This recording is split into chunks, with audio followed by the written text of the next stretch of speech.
Blessings. Welcome to today's Law Enforcement Daily Devotional. Still in Numbers, chapters 8 through 10.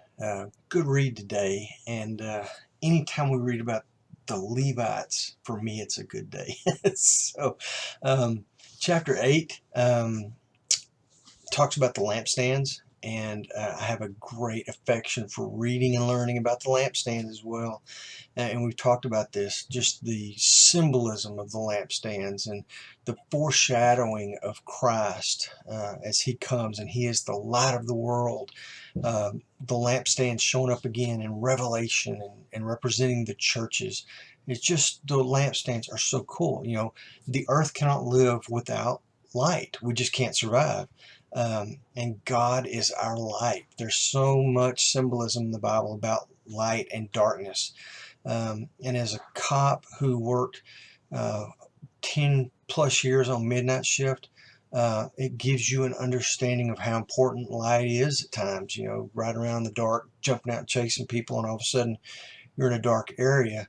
But if you have light to light your path, it makes all the difference in the world. And we know spiritually Jesus is that light for us, that when we find ourselves in the darkness, he is the light that lights our path, that lamp to our feet, the light of understanding who he is in his word and how badly we need light.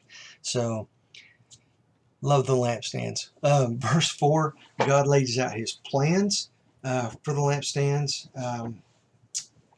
And I like this because if God gives us a blueprint to make something, how perfect is that? I mean, that is the perfect lampstand. There can never be a more perfect lampstand unless he decides to give a different blueprint, which he doesn't.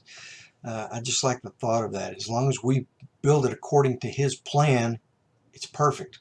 Kind of like our lives. As long as we build them according to his plans, if we could do that perfectly, it would be perfect. But he has a perfect blueprint for us, like the lampstands. Jumping down into verses 5 through 25, it's a setting apart of the Levites.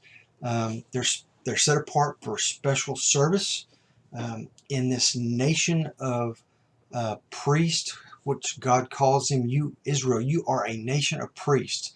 But then he takes the Levites out and sets them apart from this nation of priests, even higher. They have a different set of rules. They have a different set of moral guides that they're supposed to follow. They have a different job that only they can do. None of the Israelites from any other tribe can just jump in and do the job of a Levite. I mean, it is specifically laid out for them to do. Kind of like law enforcement. You know, your next door neighbor who may be a fireman or a banker can't just jump up one day and say, I'm going to be a cop. It just doesn't work that way. So I also like the fact that the Levites this is the only place in the Bible that I've ever found that retirement is mentioned.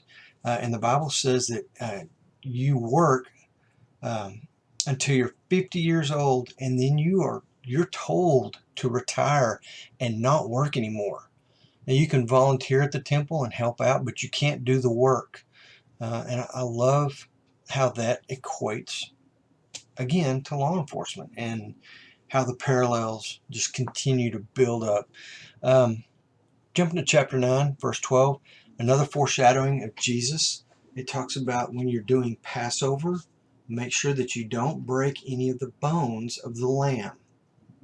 Doesn't seem like it'd be that significant, except for the fact that when we get into the Gospels and Christ is crucified, none of his bones are broken, and it makes a point of saying that because it fulfills this foreshadowing that Jesus is the perfect sacrifice, and he fills every requirement for the sacrifice. If a bone had been broken, he wouldn't have been this perfect sacrifice. And it's awesome to see that right here in Numbers, foreshadowing the Gospels that'll come hundreds and thousands, hundreds of years later, thousands of years later, I think 2,000 years later, something like that. Chapter 9, verse 15, in this section, God tells the Israelites to pick up and move. Okay? At this point, he has given them all the rules, all the regulations, all the Levitical laws, the places they're supposed to be, and he gives them he tells them to make these trumpets in chapter 10 to signal, kind of to give them communications. You know, if you get one blast, you do this. If you get two blasts, you do this. And so they have this communication system. So God he's put them all around the temple. He's told them how to break the temple down, how to build it back up, how they're supposed to live and act. And so he's got everything is done. All the instructions have been given. And now it's like, let's do this. Let's practice it and see if we can do this. So they get up. The Israelites move together as a group, as an army. And it's a good practice. Remember, they're in the desert for 40 years, and he'll come down on the temple, he'll rise from the temple, and at these specific times, Israel it learns to obey God. When God says, get up and move, they get up and they move. When God says, stop, be still, they'll stop and they'll be still. So it's just this good practice of, let's go, okay, stop. Let's go, stop. And I love that. And I love that God shows us that as we move through his word. Tomorrow we're in Numbers 11, 12, and 13.